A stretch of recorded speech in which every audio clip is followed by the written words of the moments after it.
오큐파이 풀뿌리 촛불 시민이여 지방정부를 장악하라. 오늘 세 번째 시간입니다.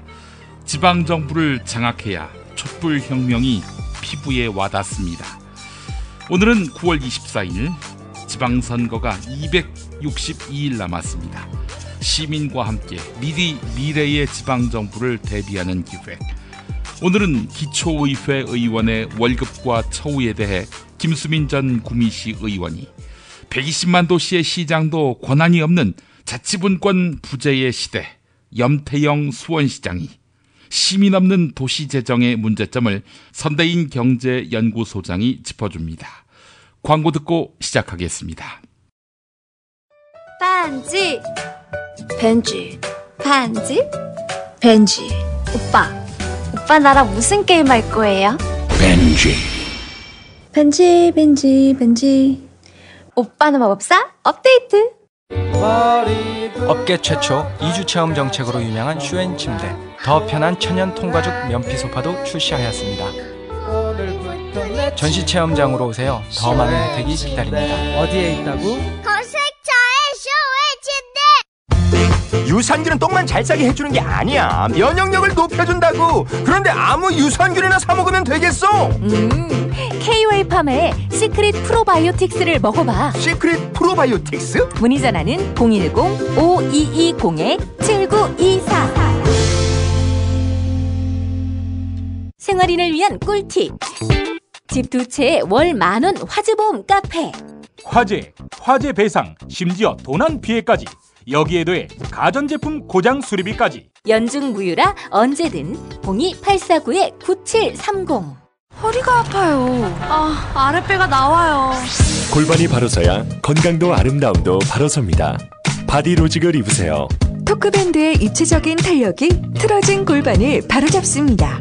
간편하고 확실한 골반 교정 타이즈 바디로직. 오큐파이 풀뿌리 촛불 시민이여 지방의회를 장악하라. 네, 오늘 세 번째 시간 첫 번째 만날 손님은 바로 김수민 전 구미시 의회 의원입니다. 자,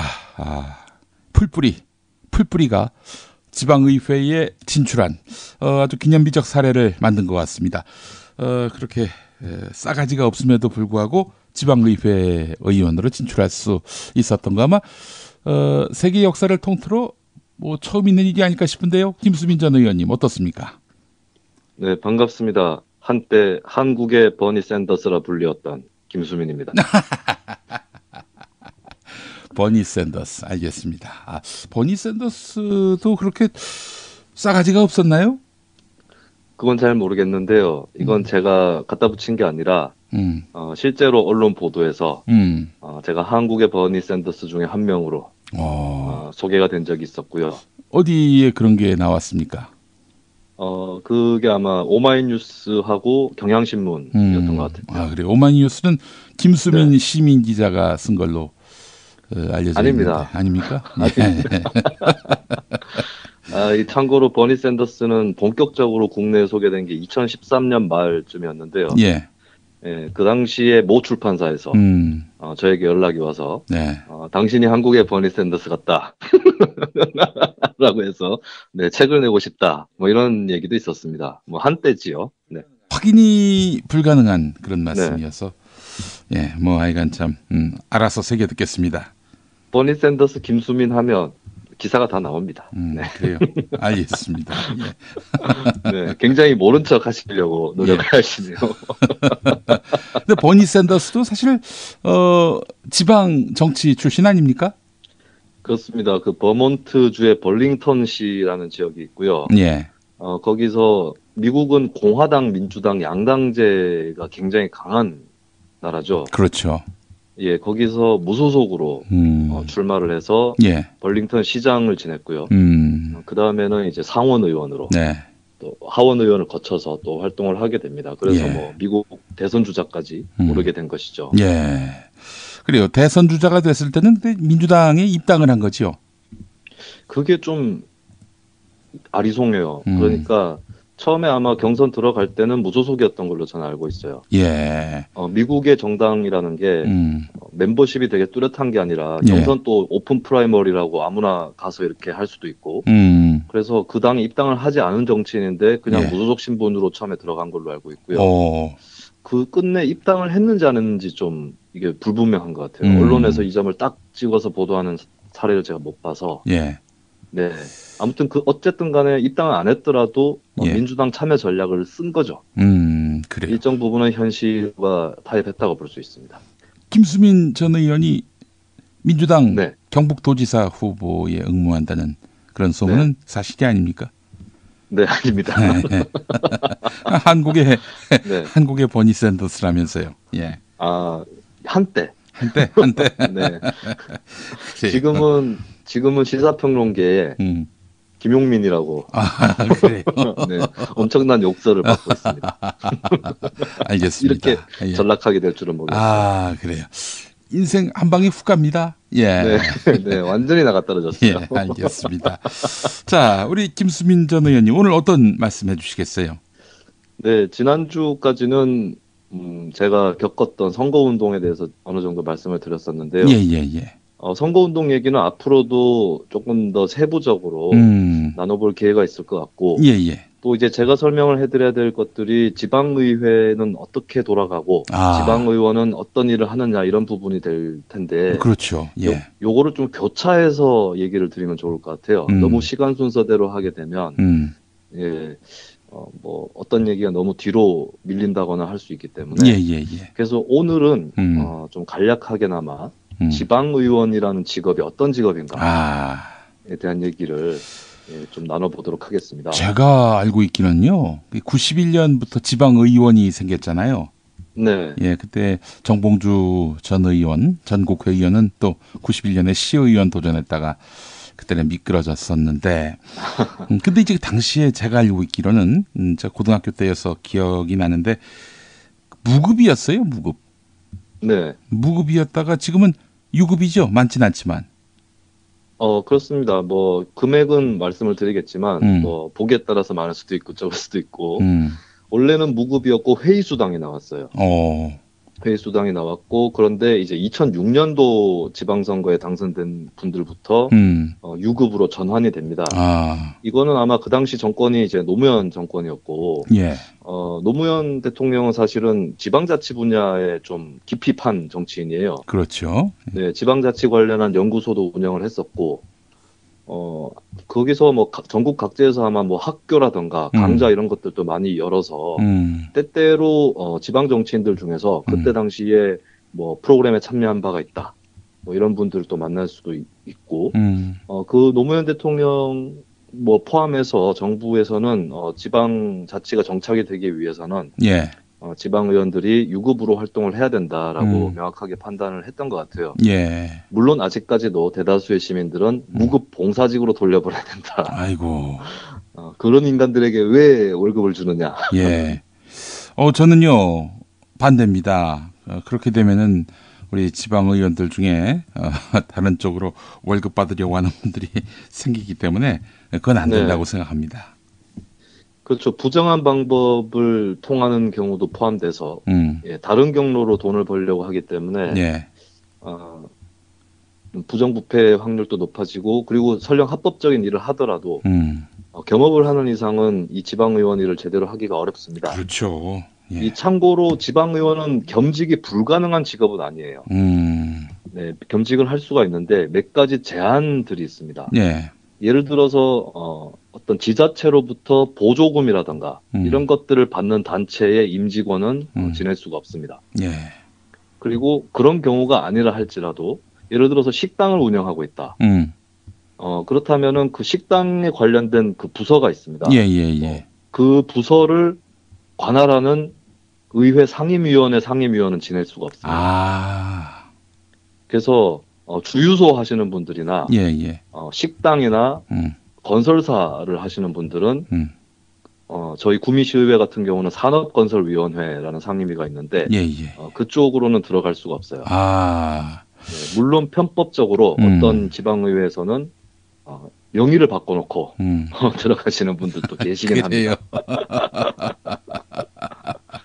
예, 알겠습니다. 우리 백수인 김수민 전 의원은 아무 상임위에서라도 활동할 수 있었겠네요. 아, 그렇죠.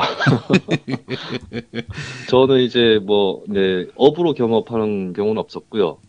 그런데 제가 지방의원을 해보니까 이건 겸직이 불가능합니다. 솔직히. 예. 네, 지방의원 하나만 하기에도 대단히 바쁘기 때문에 저는 겸직하는 사람들을 좀 이해가 할 수가 없었고, 그리고 겸직하시는 분들도 이제 본인이 CEO이지 일을 많이 하시진 않을 거예요. 예. 네, 지방의원들이 활동 패턴에 따라서 여러 가지의 모습을 보이긴 하지만 제가 본 바로는 다들 바빴습니다. 예.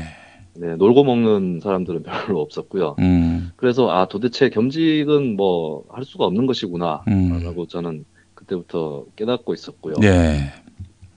그래서 이 겸직이나 이런 거 너무 신경 쓰지 말고 좀 전념해서 하라, 이런 의미에서 유급제가 도입이 돼 있죠. 예. 네, 저 같은 경우는 구미시의회는 제가 처음 시작할 때는 아마 295만 원 정도.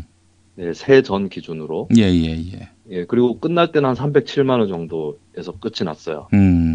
제 재임 기간 중에 월급이 좀 오른 것이죠. 예. 이게 급여가 어떻게 구성이 되어 있냐면 월정 수당이 있습니다. 예. 그리고 의정 활동비가 있고요. 이게 두 가지가 합쳐져 가지고 급여가 결정이 되는데 의정 활동비는 90 내지 110만 원의 범위에서 정하도록 되어 있고요. 그다음에 월정 수당은 이제 이게 또 절차도 있습니다. 의원들이 마음대로 결정하는 게 아니라 조례로 못이 박혀 있는데 이것을 움직이기 위해서는 그 시민위원들이 있어요. 위원회에서 결정을 어느 정도 해서 그리고 시민 여론조사도 실시를 해야 됩니다. 그리고 그 다음에 안이 통과가 되면은 이제 조례를 개정함으로써 의원이 급여가 인상되거나 인하되거나 네, 이런 과정들을 또 거치게 되는 것이죠. 그리고 이제 의정활동비라는 금액은 90 내지 110만 원이라고 말씀드렸는데 요거는 어차피 월급에 그냥 뭉쳐져서 나와요. 근데 명목만 다를 뿐이고 이거는 이제 의정활동에 들어가는 실비 보상 개념인데 영수증을 끊어가지고 요만큼 썼으니까 주시오 하는 게 아니라 그냥 퉁쳐서 주는 거예요. 너 이만큼 들었겠지 하면서. 네, 그래서 이 두 가지 월정수당과 의정활동비를 합쳐서 급여가 나오게 됩니다. 예. 하여튼 그래서 글쎄요, 어떻게 판단하실지 모르겠어요. 307만 원 어떻게 보십니까? 근데 사실 이 정도면은 많은 거라고 말할 수 없는 거 아닙니까? 전업을 해야 한다면은 그렇잖아요. 네. 이게 보시기에 따라 다를 것 같아요. 그리고 지방의원들마다 개개인 사정도 있죠. 부양 가족이 몇 명이냐. 여기에 따라서도 많이 다를 것 같고요. 저 같은 경우는 좀 넉넉한 편이었어요. 제가 부양 가족이 없었고 1인 가구 생활을 했기 때문에 그래서 저는 이제 100만 원 정도 적금을 들었습니다. 그리고 다른 의원들은 문제가 이 접대라던가 이런 것들을 하면서 월급을 다 날리시는 경우들이 있어요. 그래요. 네, 그래서 적자 인생이다 라는 말이 있었고 또 그때는 김영란법이 없었기 때문에 네, 그 의원이 받아먹을 때도 많지만 그 식사 같은 거를 역으로 대접하는 경우도 대단히 많거든요. 제가 알기로 구미시의회 의원이 23명이었는데 그 중에 20명 이상은 적자 인생이었던 것으로 알고 있습니다. 그 2015년에 나온 그 자료입니다만은 30대 그룹의 사회이사 1인당 보수가 5,261만 원이었어요. 이걸 12로 나눠보니까 465만 원이 넘습니다. 네. 이거는 사회이사면은 겸직이 가능한 거고, 그리고 따로 자기 이 본업이 있는 거 아니에요? 그렇죠. 그러니까 300만 원이라고 하는 건 글쎄요, 30대 그룹, 네. 이걸 연결지어서 보는 건 무리일진 모르겠습니다만은, 그래도 300만 원 정도면은 충분히 또 의회 의원들이 또 그렇게 돈 쓰는 일도 많고 말이죠. 적은 돈이라고 전 생각하지 않습니다. 이걸로 돌 던지려나요? 예, 현재의 주민 정서는 반대하시는 분들이 많죠. 뭐 그렇게 많아 이러면서. 예. 그리고 역으로는 이런 분들도 가끔 계세요. 아직까지도 무급인 줄 아시는 분들이 그래요? 계신데 그런 분들 만나면 반갑죠? 아니요. 그분들도 그분들 나름대로 지방의원들을 한심하게 봅니다. 그래요? 예, 돈 또 안 주는데 뭘 그렇게 하려고 달려드는가. 재밌네 그것도. 네. 하여튼 이게 비용이 뭐 접대나 이런 걸 하지 않더라도 저 같은 경우는 나이가 젊고 해서 예. 뭐 식사를 사는 일이 많지 않았어요. 동네에서 거의 얻어먹고 다니는 동네 사람들이 키우는 예. 뭐 그런 예, 수준이었는데 그게 또 활동하다 보면은 의정 활동 보고서라던가 또 사무실을 지역구에서 따로 마련해서 운영을 할 경우에 예. 추가로 비용이 또 들어가게 됩니다. 이런 것들을 뭐 안 하는 의원들도 있긴 해요. 예.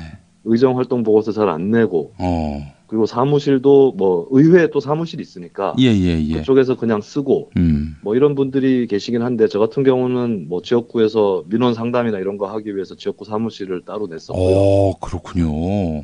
근데 이게 뭐 나오는 지원 금액이 없어요. 자기 비용으로 써야 되고 그래서 제가 한번 예전에 이명박 전 대통령이 국가로부터 사무실 비용과 또 그 사무실에서 일하는 3명의 보좌관 비용을 지원받는 예.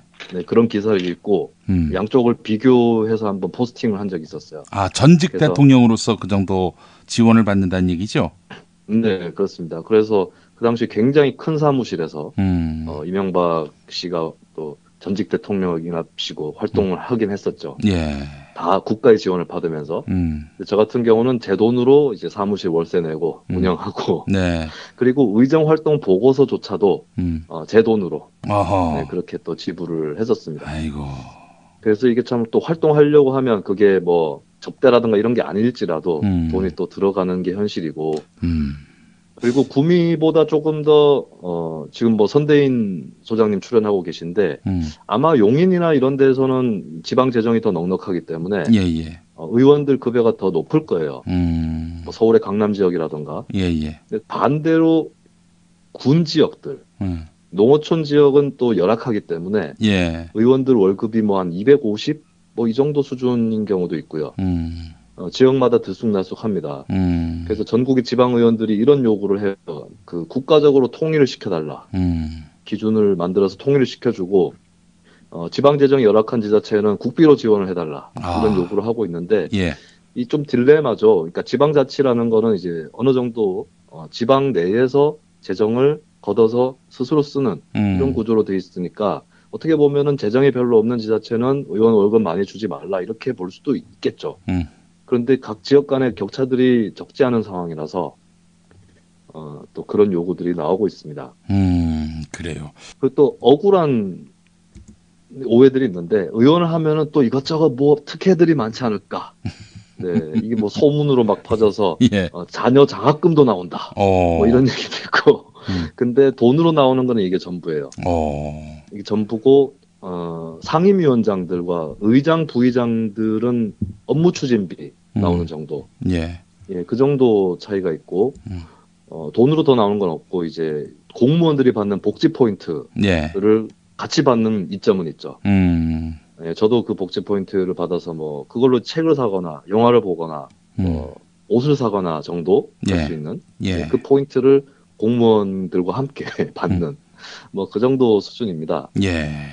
하여튼 뭐 이 정도다, 수입이 이 정도다라고 말씀을 드렸고요. 어쨌든 그 의원 활동을 좀 얘기를 드리면 어쨌든 간에 의원의 최고 활동은 회의 참여입니다. 회의 참여고 지방자치법상으로 1년의 기초의회 회의 일수는 100일 이내라고 돼 있어요. 근데 이 100일이라는 것은 그 회기 기간에 토요일, 일요일이 껴있는 경우들이 많이 있는데 그때는 회의를 하지는 않습니다. 대신에 회기로 쳐요. 그래서 그 100일 안에 다 토요일, 일요일들이 들어가 있는 것이다. 그래서 대충 한 70일 조금 넘게 회의한다고 보시면 됩니다. 그러니까 많지는 않죠. 365일 중에서 70일 조금 넘게 회의에 들어가는 날이 있는 것이고, 그리고 사실 지금 현재 그 지방의회에서 많은 안건들을 다룰 실력이 안 돼서 회의가 금방 끝나는 날이 많아요. 네, 그렇다면 참 이게 회의만 봤을 때는 참 할 일 없는 그런 일로 또 비춰질 수도 있습니다. 근데 주의하셔야 될 것은 특히 주민분들은 이 회의조차도 제대로 참석하지 않는 의원들이 있다는 것을. 그래요? 네. 주민분들 보면은 의원들 코빼기도 안 비치고 말이야 이런 얘기를 하시면서 어떤 의원들은 참 자주 보인다, 마음에 든다 이런 말씀들을 하시는데 그 의원이 회의를 빠지고 동네를 돌아다니는 경우들이 있습니다. 그래서 의원을 보면은 회기입니까? 라고 물어보셔야 돼요. 네, 너 회의는 들어가고 있느냐라는 체크가 필요한 것이죠. 그래서 저도 참 그 같은 지역구 의원이었는데 정말 대단하신 분이 계셨어요. 정말 회의하고는 참 담을 쌓으신 분이 계셔서 그런데 시민단체에서 출석률이나 이런 걸 체크를 또 할 수가 있거든요. 그래서 이분이 택한 전략은 그거였어요. 일단은 들어오십니다. 들어오셔서 회의가 열릴 때 제일 먼저 질문합니다. 제일 먼저 질문해야 되는 이유는 남들이 질문을 하고 나면 자기가 질문할 거리가 없어지는 경우가 있어요. 예. 그래서 가장 초보적인 질문을 가장 먼저 합니다. 그리고 5분 동안 회의하고 퇴장해버립니다. 예. 그래도 그 회의록에는 출석한 의원으로 남거든요. 예. 이런 식으로 이제 활동을. 예, 그분은 네, 뭐 일설에 의하면 굉장히 노래방에 사시다시피 하신다고. 그래요. 네. 그래서 지역구를 닦는 데는 천재적이다는 얘기가 있는데 회의를 잘 안 들어오시는 그런 문제들이 또 있습니다. 예. 그래서 하여튼 이런 그렇게 오래 하지 않는 회의인데도 불구하고 잘 안 들어오시는 의원들이 계시다는 거. 예. 예, 그것을 주민분들이 아셔야 될 것 같고 그래서 그냥 무작정 기초의원이 동네에 자주 보이더라라는 것이 썩 좋은 건 아니에요. 근데 저녁이라던가 주말에 잘 보인다 이러면 그 의원이 회의를 빠지고 동네를 돌아다니는 건 아니기 때문에 네. 그래서 회의를 잘 들어가는 의원들은 좀 또 그 시간들을 씁니다. 예, 그리고 뭐 행사 참여들이 되게 많아요. 지역구 내 행사도 있고 뭐 지역구 바깥이라도 필요한데 참석을 하는데 뭐 의원마다 뭐 일일이 다 다니려고 노력하는 사람도 있고 좀 걸러서 가는 사람도 있고 가끔은 뭐 전혀 안 다니다시피 하는 의원도 있긴 합니다만 예. 이런 행사들이 참 많은 일정들을 차지하게 되고요. 그리고 동네에 여러 가지 또 잔치들이 있어요. 예. 그런데 또 경로당이라든가 쫓아다니다 보면은 예. 주말을 제대로 쉬지 못하는 경우들이 대단히 많습니다. 그리고 또 조기 축구에 나가시는 분들도 있고. 네. 예, 그래서 이게 대단히 피곤한 직업이에요. 예. 그런데 안 나가면 굉장히 섭섭해합니다. 그럼요. 예. 그러니까 차라리 뭐 짜증을 낸다거나 흉을 본다거나 이러면 마음에 부담이 없는데 섭섭해하면은 그렇죠. 예. 그리고 특히 더 고생하시는 게 읍면 쪽 농어촌 지역구 의원들이 더 고생해요. 여기는 주말마다 행사들이 많고 또 농어촌 문화가 아무래도 도시 문화보다 또 어르신들도 그렇고 술을 좀 더 마시는 경향이 있습니다. 예. 그래서 참 이 지방의원은 그 속이 상할 위험이 굉장히 높은 알고 보면은 3D 직종에 해당하는 네. 참 발로도 많이 뛰어야 되고 네. 그래서 그런 쪽으로 좀 부지런하셔야 돼요. 예. 네, 어지간하면 네. 그런 부분들이 또 중요하다. 네, 그런 말씀을 또 드리고 싶네요. 예. 알겠습니다. 이거 참 하는 일들이 많은데 거기에 부합한 대우가 많이 미진하다. 이 이야기를 제가 하고 다닙니다. 왜냐하면은 제가 네. 이제 총선 출마했을 때 함께 이제 조력했던 분들이 이제 서울시 의원 두 분인데 문상모 의원, 서영진 의원 두 분 사무실에도 가봤고요. 네. 또 뭐 활동하시는 내용들을 좀 들여다봤는데 보좌관이 딱 한 명인데 뭐 이게 제대로 된 그 급여 보상을 하지 못해서 안타까워하는 모습을 제가 봤습니다. 김수민 의원 보좌관 없었죠? 보좌관을 정식으로 그 지자체의 재정을 지원받는 그런 보좌관이 현재 없습니다. 그렇죠. 예. 네. 그리고 이거 도입하려고 해도 주민들이 또 욕하세요. 의원들 월급 주는 것도 아까운데 보좌관까지 달랜다야 이러면서. 근데 이게 활동을 하려다 보면 많이 필요한 것이 이 지방의회에도 의원들을 보좌하는 공무원들이 있긴 있습니다. 예. 전문위원을 포함해서. 예. 그런데 이분들은 현재 또 문제가 이 지방의회 사무국이 지자체로부터 독립이 안 돼 있어요. 그렇죠. 예. 그래서 이분들은 또 어느 정도 기간이 지나면 그 시장, 어차피 시장의 부하 직원인 것이고. 그렇죠. 예. 네, 또 집행부로 돌아가서 일을 하셔야 되는 형편이라서 소신 있게 의원의 일을 도와주기가 대단히 어렵습니다. 네, 맞습니다. 예. 그리고 심지어는 좀 프락치 비슷한 짓을 하는 분도 계세요.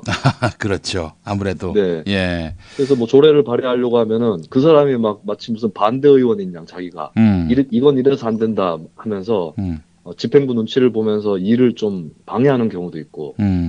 그리고 그분들이 성심성의껏 일을 도와준다고 할지라도 정무적 판단을 같이 할 수 있는 정치적 동지는 아니거든요. 그렇죠. 예. 친하게 지낼 수는 있어요. 그리고 저도 많은 도움을 받았지만, 그리고 가끔씩 어떤 현장을 또 가봐야 될 때가 있는데, 네, 덮치듯이 가야 될 때도 있고. 그렇죠. 이때 좀 사람이 있어야 됩니다. 그런 것들 뭐 여러 가지 포함한다면, 그리고 제가 회의에 들어가 있을 때, 의회나 시청에 나가 있을 동안에 지역구 사무실을 지키면서 주민들을 민원 상담해 줄 분도 필요하고. 그렇죠. 예, 그래서 보좌관이 사실은 한 명만 있으면 좋겠다. 이런 생각을 많이 했었고, 저 같은 경우는 초창기에는 굉장히 이제 제 월급을 또 쪼개가지고, 인턴 보좌관처럼 해서 네. 젊은 보좌관을 기용을 한 적이 있었고요. 네. 그리고 또 그 보좌관한테 월급을 주고 다시 입금해라. 이런 식의 갑질을 했다는 얘기가 있던데. 네. 아, 진짜 이걸 즉석에서 그런 중상모략을 지어내시는 게. 아, 김용민 PD께서 구미 지역에서 하셨다면은 저는 그 마타도어에 이미 뭐 임기 중간에 내려놓지 않았을까 지금. 여기서 이렇게 뵙게 돼서 정말 다행이라는 생각이 듭니다. 아니, 한번 출마하니까 사람이 그렇게 돼 보니까. 아, 이 정치와 선거가 사람을 망칩니다, 이거. 그렇습니다. 제 어머니로부터 너무너무 착하게 자랐다는 얘기를 들었는데, 예. 사람이 이렇게 됐습니다. 예. 알겠습니다. 네네. 아, 정말, 그래요. 서울시 의원도 정말 보좌관 한 명 두는 것에 땀을 질질 빼는데 말이죠. 뭐 다른 네, 또 중앙정부에서 못하게 하기도 하고. 그렇죠. 네. 중앙정부가 뭐 신호등 하나, 만드는 것도 다 간섭한다고 하는데, 네. 지방의회 의원들 또 하나의 입들 살아있는 입을 또 이렇게 가만둘 수는 또 없는 거니까요. 예, 그렇기 때문에 우리가 풀뿌리 민주주의 참 갈 길이 멀다라는 점을 다시 한번 또 확인하게 됩니다. 네, 그래요. 시간이 지날수록 점점 흥미진진해집니다. 이게 뭐 까맣게 몰랐던 지방 풀뿌리 의회의 현실을 정확하게 짚어주고 계시는 우리 김수민 전 의원. 오늘 수고하셨고 우리 또 주중에 뉴스관장에서 또 뵙겠습니다. 네, 감사합니다. 정권 교체를 함께 염원하는 판촉물 쇼핑몰 네피알 기념품, 답례품, 기왕이면 네피알로 인터넷 검색창에 입력하시거나 032-519-4800으로 전화하세요. 카카오톡 아이디는 네피알. 아빠, 대체 뭘 먹은 거야? 소주, 맥주, 와인, 그리고 술자리에 필요한 마지막 한 가지, 살아서 집까지 술친굼. 재구미율과 후기가 좋은 술친굼을 지금 네이버에서 검색하세요. 입맛 없으신 부모님, 공부하는 우리 아이들 야식거리, 손님 맞이 음식까지 참 걱정이네 걱정이야. 이제 이런 걱정 끝! 남도의 맛깔스러운 김치부터 담양식 돼지갈비까지 남도 먹거리 쇼핑몰이 책임집니다. 주문 전화 1544-1669, 1544-1669로 전화주세요. 학교에서는 어휘 개념을 하나하나 설명해줄 시간이 정말 부족하잖아요. 그럼 어떡하죠? 어휘 공부의 정석. 초등어휘 3000, 초등어휘 5000. 검색창에 초등어휘 3000을 쳐보세요. 다이어트 해야 하는데 좀 간단한 방법 없을까? 다이어트 전용 그린 스무디로 하루 한두 끼만 맛있게 바꿔 드시면 끝! 1522-6648 또는 비타샵을 검색해주세요.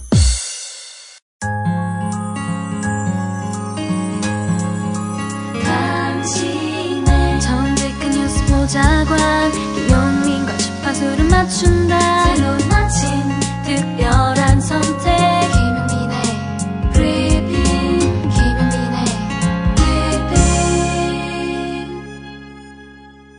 오늘부터 자치분권의 새 길이란 제목의 새 코너를 준비했습니다. 주인공은 120만 경기도 수원시의 수장이며 더불어민주당 내의 자치단체장 대표를 맡고 있는 염태영 수원시장입니다.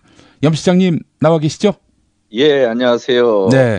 저는 수원시장 염태영입니다. 예. 이렇게 귀한 시간 내주셔서 너무 감사합니다. 아유, 김용민 선생님 불러주셔서 고맙습니다. 예. 시장님, 오늘 특별한 행사차 지금 이동 중이시라고요? 예. 어제부터 내일까지 제54회 수원 화성문화제가 진행되고 있고요. 예. 오늘은 그 중에서도 하이라이트라고 할 수 있는 서울부터 창덕궁부터 육릉까지 정조대왕 능행차가 재현되는 날인데 예. 오늘은 출발이기 때문에 서울 구간을 진행하고 있고요. 조금 전에 서울역 앞을 지나고 있는 것을 제가 보고를 받았습니다. 아, 그렇군요. 아이고, 지금 녹음 시간이 토요일 오전인데 예.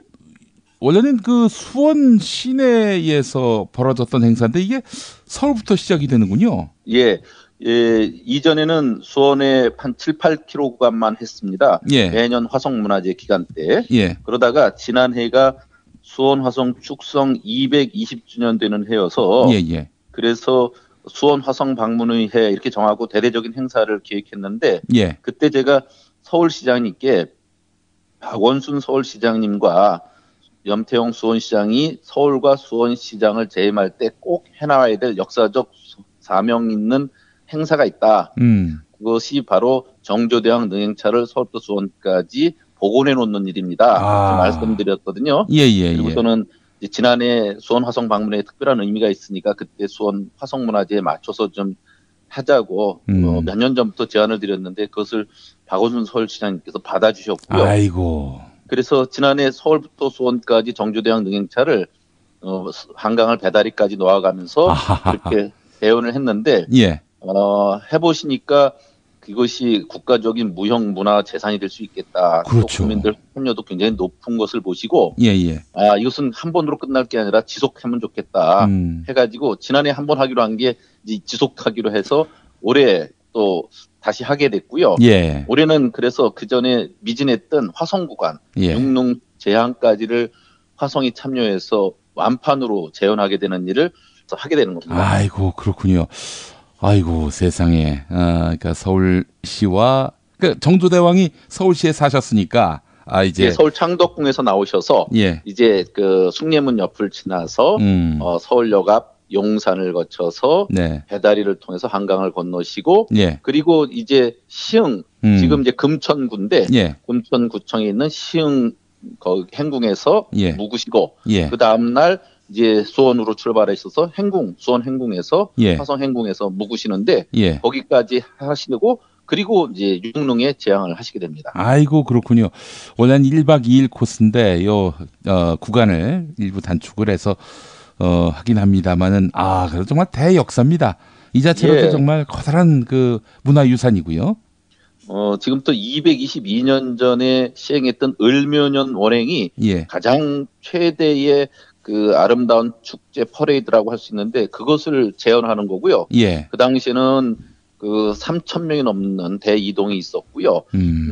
이번에는 연인원 4,400명의 말이 700필이 동원되는 아주 큰 규모의 또 행사가 되겠습니다. 예.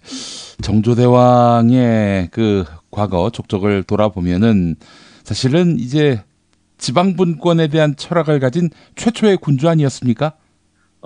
그분은 이제 그 지방 토호들이 여간 그 당쟁으로 그 백성을 토탄에 빠지게 하는 모습을 보면서 이것을 극복하기 위해서 강력한 그 왕권을 또 확립하려고 하셨죠. 그러면서도 실질적으로 애민으로 똘똘 뭉치셨기 때문에 그런 그분이 갖고 있는 평소의 생각들과 정치 철학이 우리 화성 축성 과정에도 곳곳에서 드러나고 또 화성을 지어서 그분의 개혁 정치의 산실로 삼으려고 했던 그런 분권적 시각도 갖고 계셨습니다.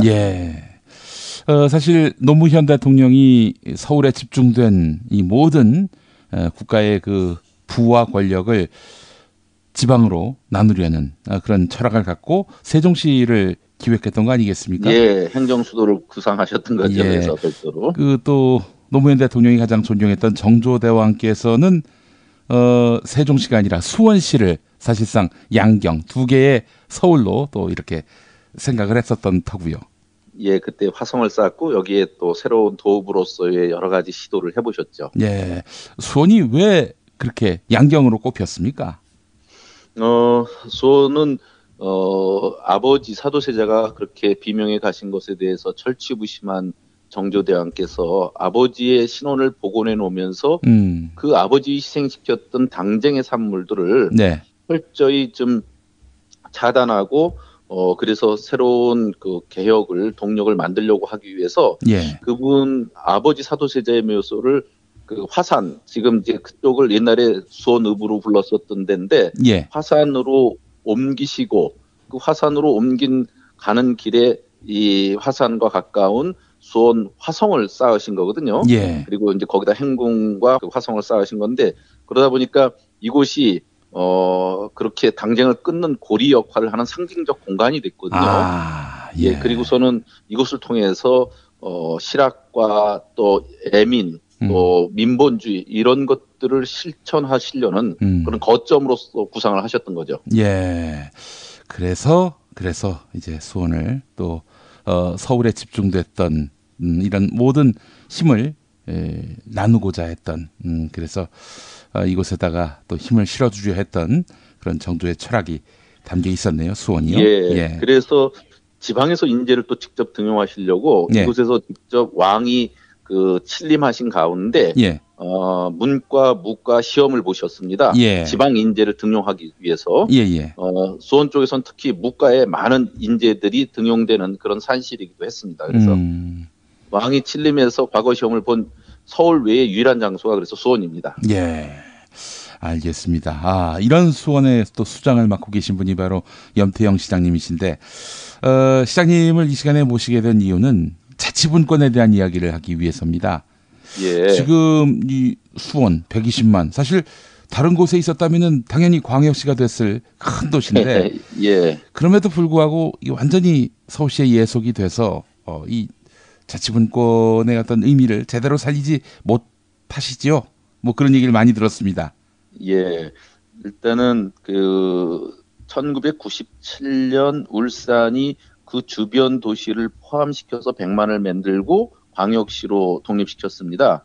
그에 비해서 그 5년 후인 2002년에 수원은 수원시 경계 내에서 이미 100만이 넘기 시작했습니다. 예. 그래서 현재는 울산보다도 5만 인구가 많은 기초와 광역의 역전 현상이 벌어지고 있는데 이제 수도권에 있기 때문에 수도권의 125만 도시를 광역으로 더 이상 만들지 않겠다. 또 하나는 이제 더 이상 광역시의 분리독립 정책은 하지 않겠다. 그런 정부 방침이 있어서 그런지 수원시는 광역시가 안 되었고 우리로서는 수도권의 100만 도시가 이제 우리 외에도 한두 개가 더 생기기 시작하니까 광역시로 독립하자는 얘기는 하지 않습니다. 우리도. 대신 100만 도시 이상 되는 데는 예전에 광역시를 만들어줬던 거에 보면 그 몸에 맞는 옷을 입혀야 되듯이 그에 준하는 행정 권한과 조직 권한을 줘야지만 지방이 자생적으로 자율적으로 발전할 수 있는 그런 틀을 갖게 되거든요. 그래서 그런 것에 대한 요구가 이미 선진국에서는 여러 가지 제도로 정착되고 있어요. 일본만 해도 정령지정시라고 해서 50만, 100만 이상 되는 도시는 그 현안에 있더라도 그 행정적으로는 완전히 분리돼서 독립적인 행정을 합니다. 그리고 조직 권한과 이런 것도 다 그 별도의 그에 맞는 옷을 입히는 거거든요. 근데 우리는 그것을 획일적으로 통일해 놓고 강압적으로 눌러놓고 있는 거예요. 그러다 보니까 한두 가지 불편과 차별적 상황이 생기는 게 아닙니다. 그래서 이렇게 해서는 지역의 자생적 발전을 안 되니까 100만 도시에 대해서는 일본과 같은 정령지정시와 같은 특례, 행정과 재정, 조직의 권한에 있어서 조금 더 숨통을 틀 수 있게 하라 하는 것이 100만 도시 특례시고요. 이것이 법안 발의가 돼 있고 박근혜 정부 시절이나 지금이나 다 국가의 주요 정책 과제로 갖고 있었던 건데 박근혜 시절에는 뭐 된 게 거의 없으니까 그렇다 하더라도 새 정부에서는 이제 대통령께서 창원이 지금 110만인데 그때도 특례시를 반드시 추진하겠다고 말씀하셨고 그래서 우리로서는 새 정부에 거는 기대가 큽니다. 그렇군요. 시장님, 예컨대 이 120만 도시여도 시장이 할 수 있는 게 많지 않다. 특히 이 부분은 개선돼야 할 텐데 이만한 권한도 우리가 못 갖고 있다라고 하시는 게 뭐가 있습니까?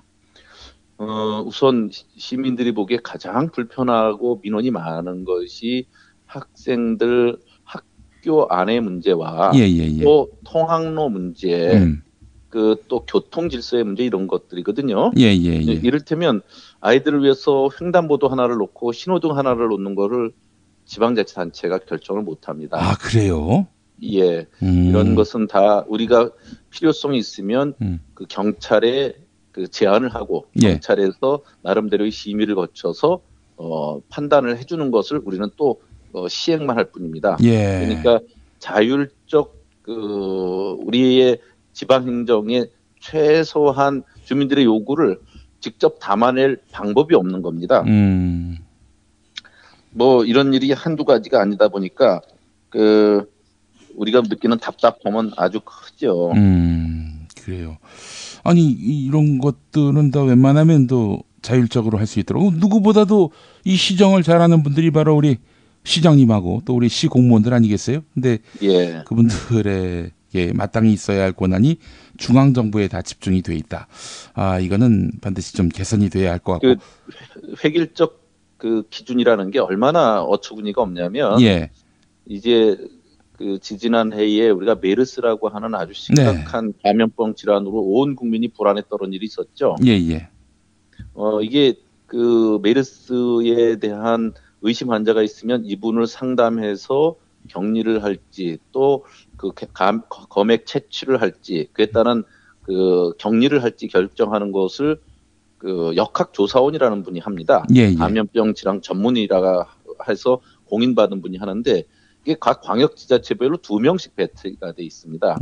그럼 울산에 2분 있는 거 하고 경기도에 2분 있는 거 하고 어떻게 가능하겠어요? 근데 그 메르스가 평택에서 발병해서 수원을 거쳐서 서울로 그 이동하면서 수십 명 이상 또 수백 명까지 감염병 환자를 만들지 않았습니까?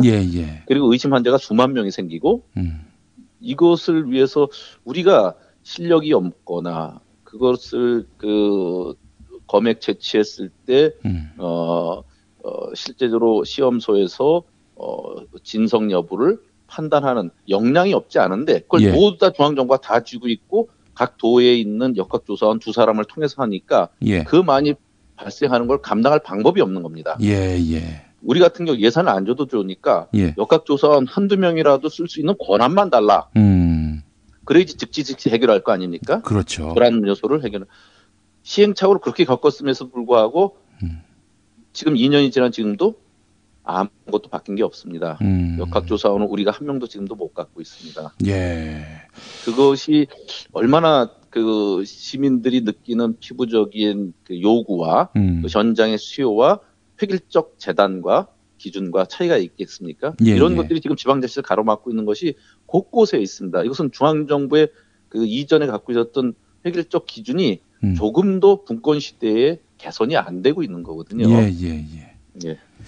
자, 그래서 사실 우리 이 지방선거를 1년도 채 안 남기고 있는 상황이지만 누가 시장이 될 거냐, 누가 도지사가 될 거냐 여기에만 천착하지 말고 이 시장도지사 또 시군구의회 또 도의회 의원들이 어떤 권한을 갖고 있는지 또 마땅히 있어야 할 권한을 왜 부여받지 못하고 있는지에 대해서도 우리 국민들이 충분한 문제인식을 갖고 지방선거 국면을 지켜봐야 되지 않겠는가 하는 그런 생각을 해봤습니다. 그래서 아마 대통령께서도 자치분권이 시대적 과제이고 이것에 대한 시급한 실정은 잘 알고 계셔서 이제 개헌에 대한 얘기를 하실 때 자치분권 개헌은 꼭 필요하니까 내년도 지방선거 때 동시선거로 개헌에 대한 국민투표를 붙이자. 거기에 안에 자치분권을 강화하는 그 내용은 반드시 넣자. 이런 말씀을 하시고 있기 때문에 내년도에 자치분권이 좀 더 확대되고 자치분권형 국가로 나아갈 수 있는 그런 기대를 우리는 한참 하고 있는데 정치권이 워낙 그 뭐 불임 시대를 맡고 있어서 어떻게 될지는 모르겠습니다. 그렇습니다. 지방자치제를 파괴한 주체가 바로 박정희 대통령이고 당연히 그 딸은 어떻게든 중앙으로 권한을 집중시키기 위해서 뭐 길을 썼을 테고요. 그런 참 비루한 시대를 지나서 촛불혁명으로 새롭게 세운 정부, 이 정부에서는 자치분권의 철학이 꽃을 피울 수 있기를 바라는 마음도 가져봅니다. 시장님, 예. 다음 주에도 좀 예. 나오셔서 계속 예. 좀 자치분권 얘기를 해주세요. 예, 저는 이제 시장이 반찬이다를 그 슬로건으로 내걸고 시장이 됐는데. 반찬? 예, 시장이 반찬이죠. 예. 예, 지금은 이제 자치가 밥이다. 그래서 예. 밥과 반찬, 밥상을 제대로 차리는 일을 계속 하려고 하니까. 어쨌든 자치분권 관련된 얘기 요청하시는 대로 저는 무궁무진하게 말씀을 드릴 수가 있습니다. 알겠습니다. 자치분권 하면은 또 우리 염태영 시장님의 철학들이 참 빛이 나는데요. 자세히 또 여쭙는 시간 다음 주에도 계속 이어가겠습니다. 시장님 말씀 잘 들었습니다. 예. 야, 근데 홍어가 진짜 그렇게 몸에 좋아? 아니 끝내준다니까. 근데 비싸지? 열나 싸고 열나 맛있는 홍어가 있다니까. 어디? 알싸한 홍어. 네이버 검색창에 알싸한 홍어를 검색하시고 1599-6456 전화 주문도 가능합니다. 술자리 많은 요즘 3차까지 달린 당신을 위한 필수품. 전창걸의 새싹 땅콩차. 이제 속쓰림은 잊으세요. 070-8635-1288 070-8635-1288 노력한 만큼 내어주는 자연. 그 자연의 마음을 알기에 정성농장 홍삼. 검색창에서 정성농장 홍삼을 검색해주세요. 010-9754-6972 살다 보면 꽃 주문할 일이 생깁니다. 1566-0263 네이버에서 검색된 사이트보다 최대 2만원 싸게 해드립니다. 좋은 사람과 플라워 1566-0263 잊지 마세요. 슈퍼맨은 행복할까? 이제 우리가 감사를 전해야 할 때입니다. 공익제보자를 지원하고 약한 자를 위해 헌신하는 공익단체와 공익활동가를 지원하겠습니다. 검색창에서 아름다운 재단.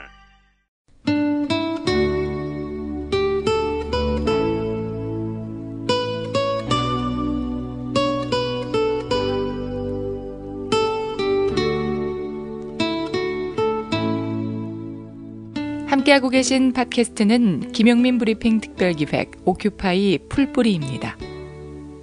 새로운 세상, 새로운 중앙정부를 만든 촛불시민이 지방정부 리모델링의 주체로서 그 힘을 키워가는 나라, 그 나라를 꿈꿉니다.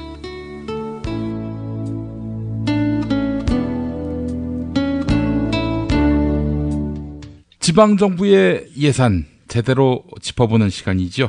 선대인 경제연구소장 만나보겠습니다. 어서 나오시죠. 네, 안녕하세요. 반갑습니다. 네. 자, 어떻게 결심은 굳히셨습니까? 아직 조금 더 고민하고 있고요.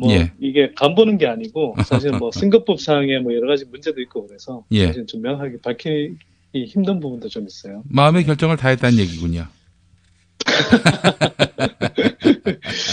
예, 알아서 잘 해석해 주세요. 알겠습니다. 뭐라고 얘기하신 바는 없어요, 우리 선대인 소장이. 이 이야기는 아마 처음 들으실 겁니다. 정찬민 현 용인시장, 이분이 자유한국당 소속인데 더불어민주당 내에 중진 의원 한 분을 만나려고 했다는 그런 설이 경기도 정가에 파다합니다. 이게 더불어민주당이 입당하려는 액션은 아닌지 하는 그런 의구심을 갖게 만드는데 이 얘기 못 들어보셨죠? 아니 지역에서 그런 소리가 간간히 들려오긴 했는데 사실인가요, 그게? 아니 이따 저도 들은 얘기인데 정말 그렇다면은 이 양반 정말 대단한 분이라는 생각을 다시 안 가질 수가 없겠습니다. 예.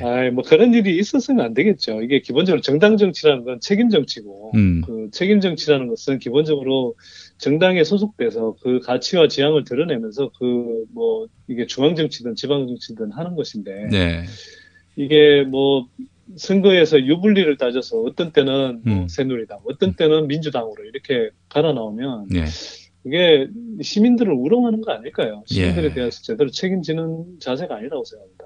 본인은 아마 강력한 권력 의지 이렇게 포장을 할 것 같은데 알 수 없죠. 그런데 안 그래도 정찬민 시장이 최근에 오면서 약간 진보 코스프레를 하긴 하는 것 같더라고요. 그래요?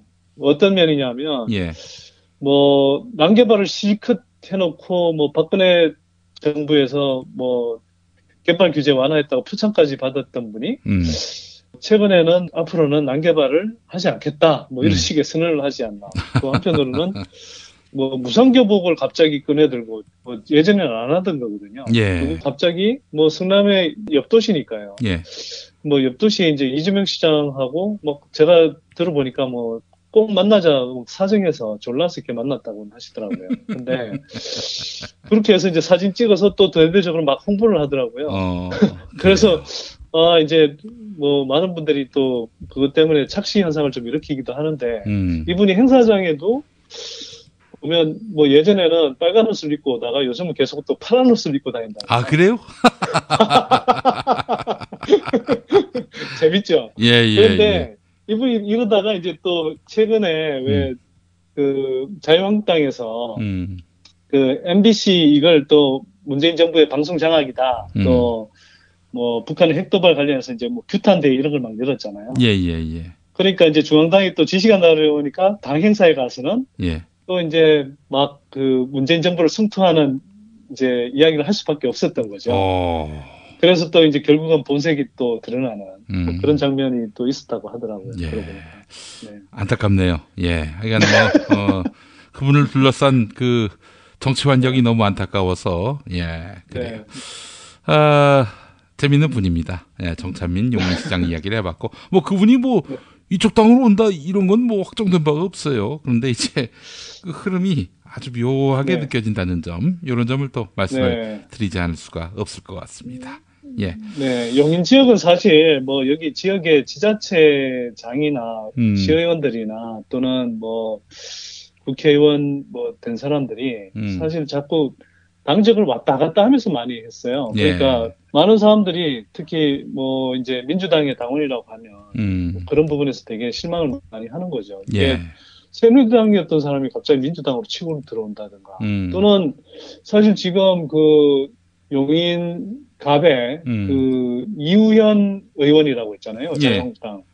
그 양반도 옛날에는 민주당 소속이었어요. 아, 그래요? 그러니까 이게 용인이 참 그런 면에서 이게 그 어떤 정당 그 간판 이게 그냥 이렇게 뭐라 그럴까 제대로 그 어떤 당심을 제대로 모으고 또 한편으로는 어떤 정당으로서의 가치, 지향 이런 것 이념들을 추구하기보다는 이렇게 그때 편의적으로 선거 유리하면 이렇게 뭐 갈아타는 이런 식의 사고가 되게 만연해 있는 것 같아요. 근데 이제는 좀 바뀌어야죠. 시민들의 수준도 높아졌고 당원들의 수준도 얼마나 높아졌습니까? 특히 민주당의 경우에. 그렇죠. 그러면 이제는 바뀌어야죠. 진짜 이분이 그 열린우리당에 소속돼 있었네요. 예. 그러다가 친박연대로 건너갑니다. 이건 진짜 엄청난 점프 아닙니까? 예.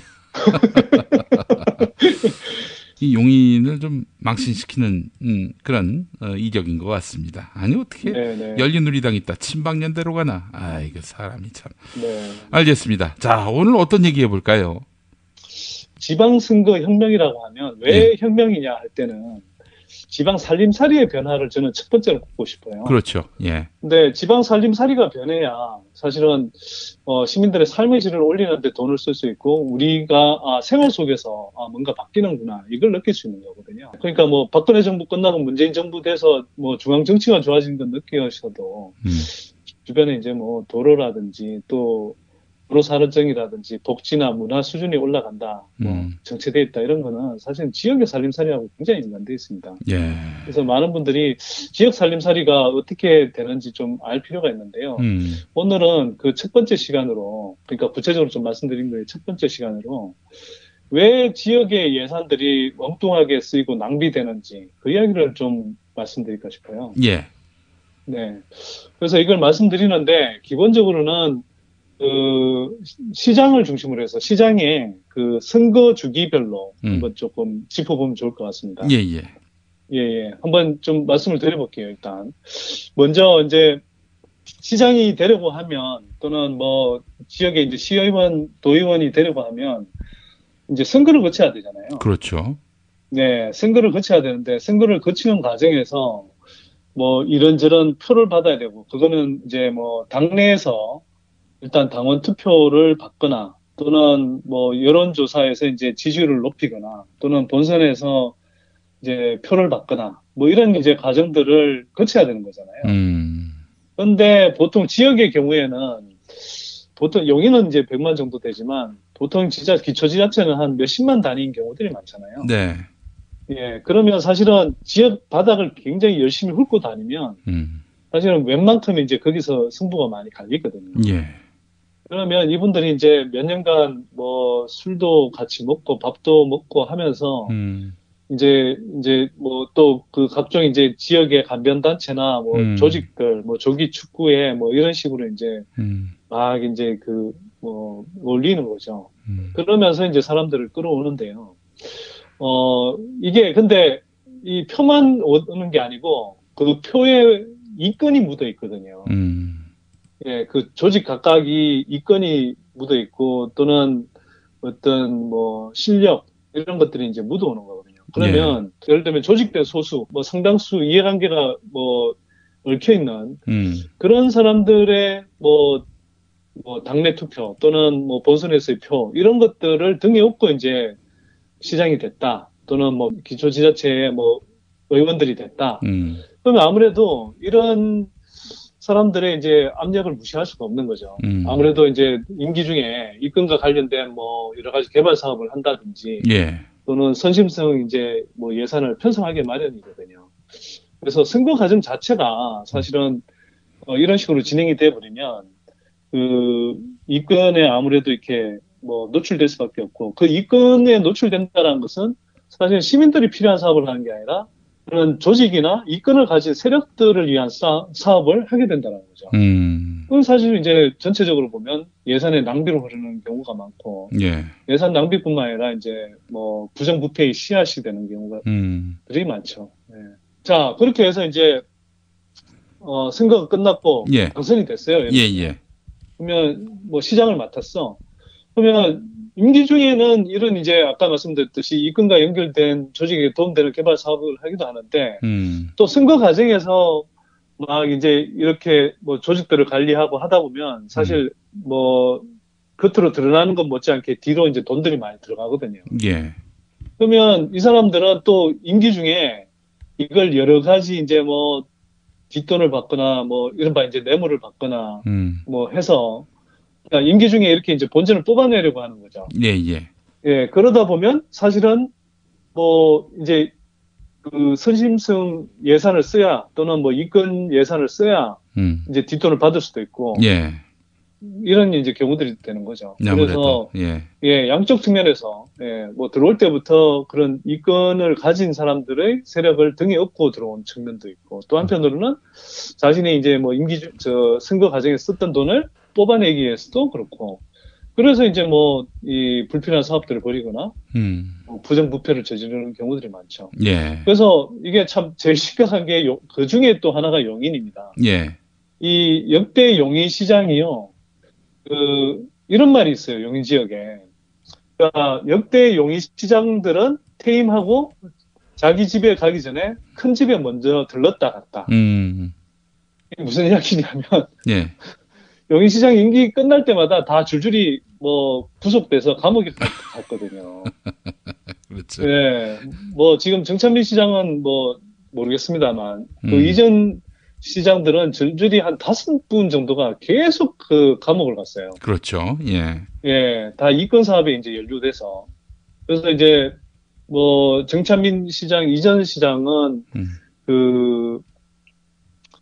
뭐 이제 그 어떤 건설업자가 자격 미달인데도, 그래서 사실은 사업을 주면 안 되는데도, 이제 뭐 청탁을 받고, 그래서 뭐, 그 뇌물을 수수하고, 그래서 이제 사업을 할 수 있도록 해준 거거든요. 그래서 이제 그게 나중에 이제 탈이 나면서 이제 감옥에 간 거죠.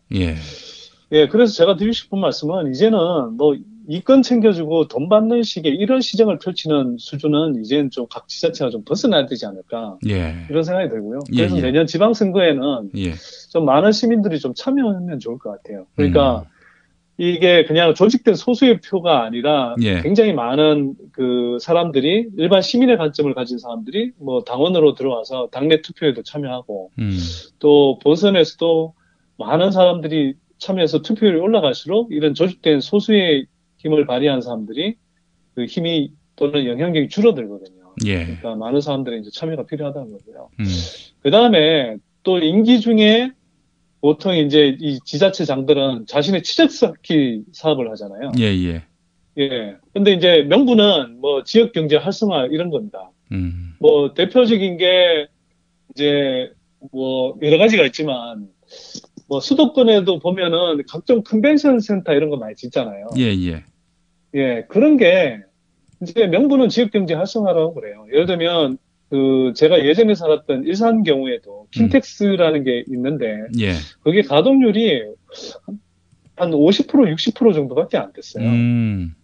그런데 이게 이제 가동률이 낮으니까 이 가동률을 높인다. 또 한편으로는 이렇게 좀 더 그 넓은 면적의 전시 시설이 있어야 예. 국제 행사를 유치할 수 있다. 뭐 예. 이런 명분을 가지고 기존의 킨텍스를 한 2,400주고 지었는데 제2 킨텍스라는 걸 또 만듭니다. 예. 그게 한 3,500억짜리 정도 됐어요.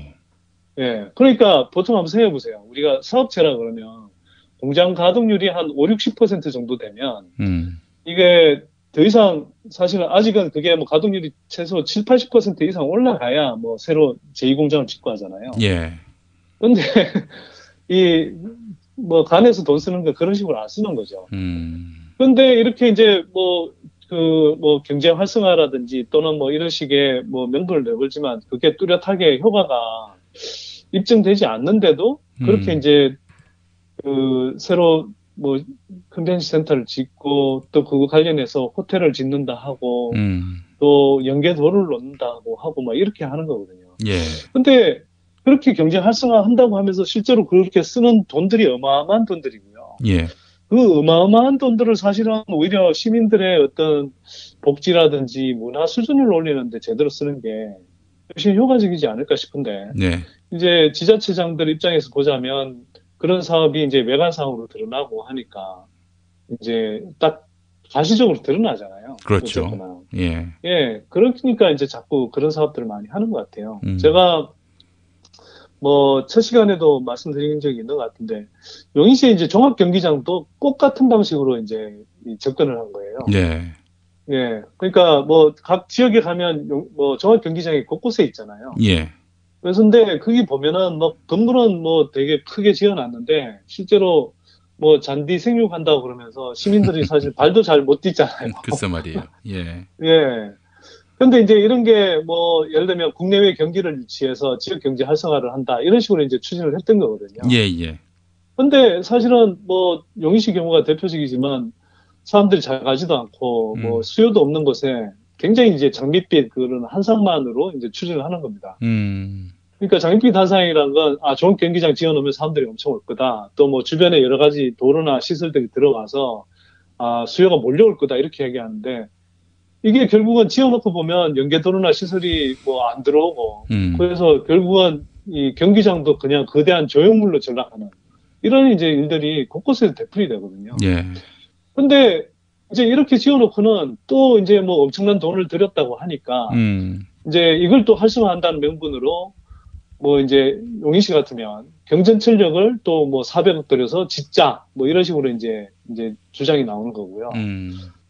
뭐 지금 용인시장이 뭐 그런 식으로 이제 추진하다가 시의회 반발로 이제 일단 스톱은 됐는데 예. 뭐 그런 식의 제안이 나온다거나 또 이제 뭐 프로 축구단을 유치한다 뭐 이런 식의 이제 이야기가 나오는 거예요. 그러면 시민들의 어떤 생활 스포츠 이런 게 뭐 활성화되는 게 아니고 프로 축구단 유치해서 또 하면은 물론 이제 프로 축구단이 뭐 길게 따지면 또 여러 가지 긍정적인 효과를 낼 수도 있지만 이런 식으로 어떻게 해서든 그냥 자꾸 돈을 쓰고 뭐 가시성으로 이렇게 이제 접근하는 그런 이제 일들이 너무 많은 거죠. 이러면서 이제 굵직굵직한 돌들이 많이 빠져나가고요.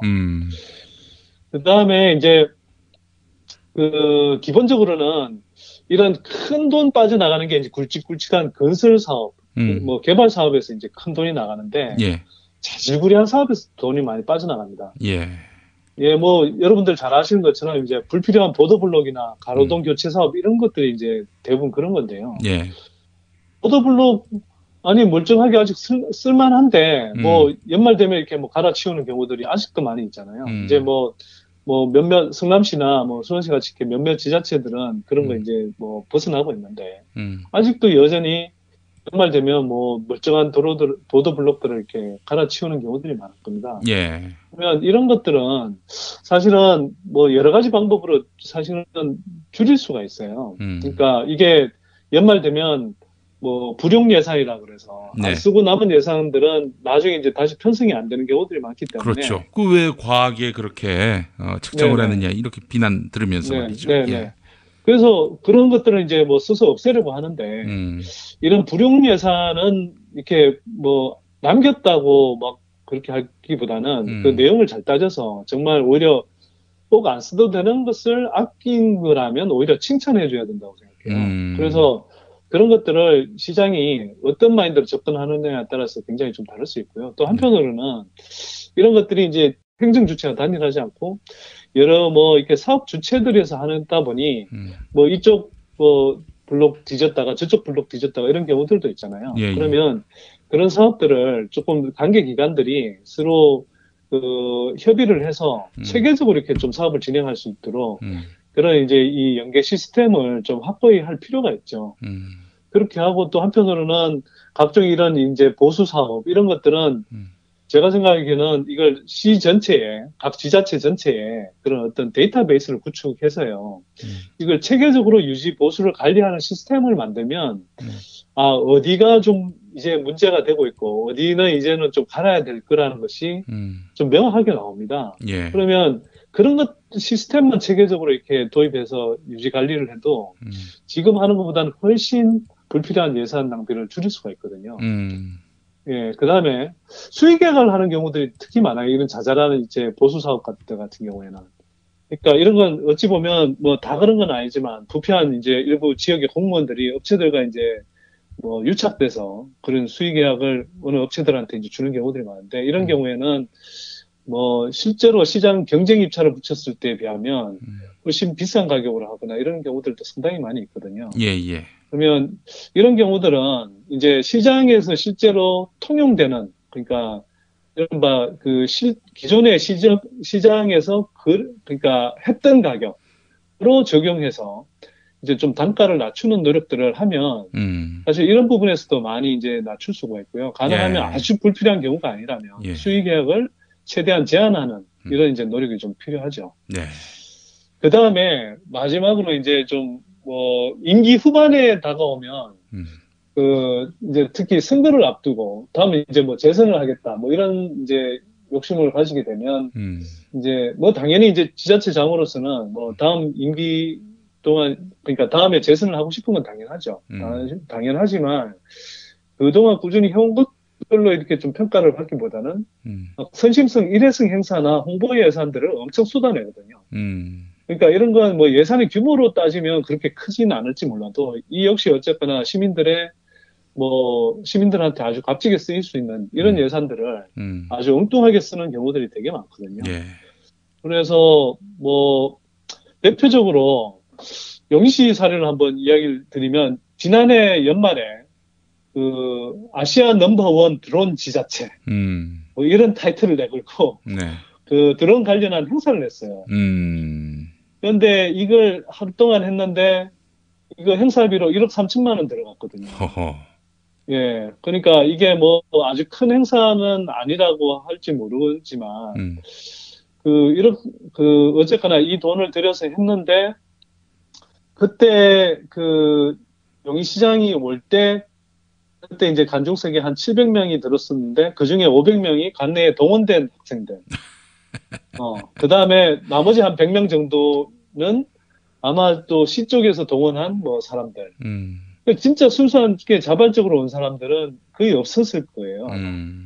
근데 이거 하루 행사하는데 1억 3천만 원 들어갔거든요. 그리고 뭐 이런 거 행사 한번 했다고 아시아 넘버원 드론 지자체가 되겠습니까? 그러니까 이게 1억 3천만 원을 한번 생각해보자고요. 그러면 이런 그냥 일회성 행사를 하는 게 더 좋은 건지 아니면 정말 그 간내 학생들한테 이 드론에 관심 있는 간내 학생들한테 드론을 제작하고 또 체험하게 하는 비용 또는 실제로 이제 드론 비용도 상당히 비싸잖아요. 이런 것들을 그 뭐 동아리 활동을 하는 저 학생들한테 오히려 지원하는 식으로 썼으면 정말 간내 학생들한테 정말 전국 어떤 지자체보다 예, 많은 드론 지원을 그러니까 학생들한테 드론에 가깝게 다가갈 수 있도록 지원한 게 될 거거든요. 표시가 안 나니까. 그러니까요. 이게 같은 돈이라도 이렇게 쓰는 게 훨씬 좋은 건데 이제 자신의 이제 홍보 예산으로 쓰려고 하면 이런 식의 이제 선심성 예산 쓰임새가 이제 생기는 거죠. 뭐 예를 들면 다음 선거 앞두고 조직을 잡기 위해서 그 조직을 갑자기 이제 지원해 주는 경우들이 있습니다. 네. 예를 들면 축구 모임이 결성이 돼요. 근데 이 축구 모임이 결성돼서 그동안에 실적이 하나도 없는데도 불구하고 비영리 단체로 등록한 지 하루 만에 뭐 예를 들어 시가 그 보조금을 지원한다. 네. 뭐 이런 이제 일들이 벌어지는 거거든요. 그러니까 이런 그 다음 선거를 위한 사실은 그 시민의 돈으로 자신의 이제 재선 행사를 벌이는 이런 형태들이 또 이제 예산을 낭비하게 되는 이제 여러 가지 뭐 배경이 되는 경우들이 많죠. 네. 그래서 오늘 뭐 마무리하면서 말씀드리고 싶은 건요. 시민들이 눈을 부릅떠야 된다. 그리고 시민들이 뭐 당내 경선이든 또 뭐 본선거에서든 예. 많이 참여할수록 예.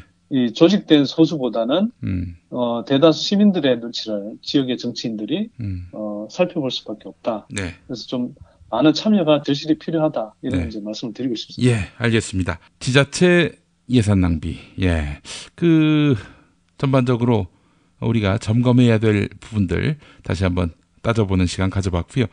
네, 지난번에 제가 9월 23일까지가 당원 모집 기한이다라고 말씀을 드렸는데 이 9월 말까지도만요. 예, 9월 30일까지 가능하다고 하니까 여러분 내년 지방선거에서 더불어민주당 후보를 결정할 수 있는 기한이 9월 30일까지라고 하니까 이 점 참고하시고 지역에 좋은 일꾼 한번 만들어 보겠다 이런 마음이 있으시면은 여기에 관심 많이 가져주시기 바라겠습니다. 자, 선대희 소장님 오늘 네. 말씀 잘 들었습니다.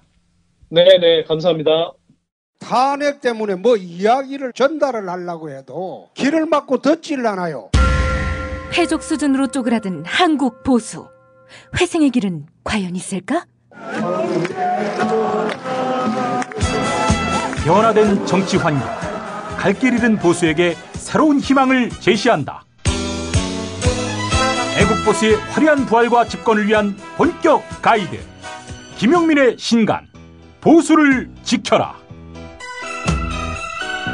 진중권도 투표하는 보수 정당. 광주에서도 일당이 될 수 있는 보수 정당. 젊은이들의 입당이 줄을 잇는 보수 정당. 언제까지 민주당 정의당을 부러워만 할 것인가? 부러우면 진다니까? 자유한국당 당원 김용민이 쓴 보수를 지켜라. 이김에서 나왔습니다. 오늘 선대인 소장이 미처 다하지 못한 메시지가 있다며 보내왔습니다. 들어보겠습니다. 자, 오늘 방송 내용의 결론 삼아 말씀을 드리겠습니다. 앞에서 말씀드린 것처럼 엉뚱하게 막 펑펑 쓰면서도 정말 시민들이 필요로 하는 데는 뭐 자린고비처럼 인색한 경우들이 너무 많습니다. 뭐 지역의 국공립 어린이집을 만드는데도 돈을 안 쓰는 경우들이 많고요. 또 뭐 지역의 작은 도서관이나 또는 학교 도서관들에 지원하는 예산은 진짜 몇 천만 원 뭐 이런 수준입니다. 사수들도 제대로 없어서 이렇게 뭐 고생하는 들이 많은데요. 이렇게 예산을 낭비하지 않고 좀 제대로 시민들을 위해서 돈을 쓰도록 시민들이 좀 많이 참여해야 되고 또 감시의 눈을 부릅떠야 합니다. 그렇게 하기 위해서는 당내 투표든 지방선거 본선 투표든 시민들이 좀 많이 참여해야 되고요.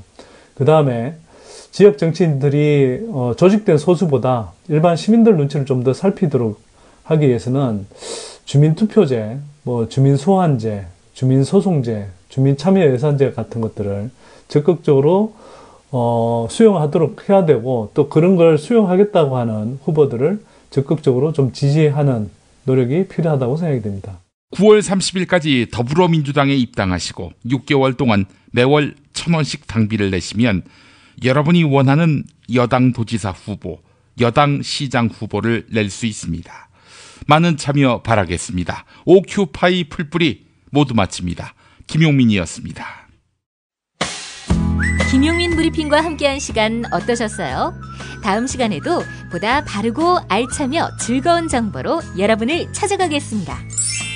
팟캐스트 포털 팟빵에서 다운로드하기, 구독하기, 별점 주기, 댓글 달기로 응원해주세요. 잊지 마세요. 다운로드하기, 구독하기, 별점 주기, 댓글 달기.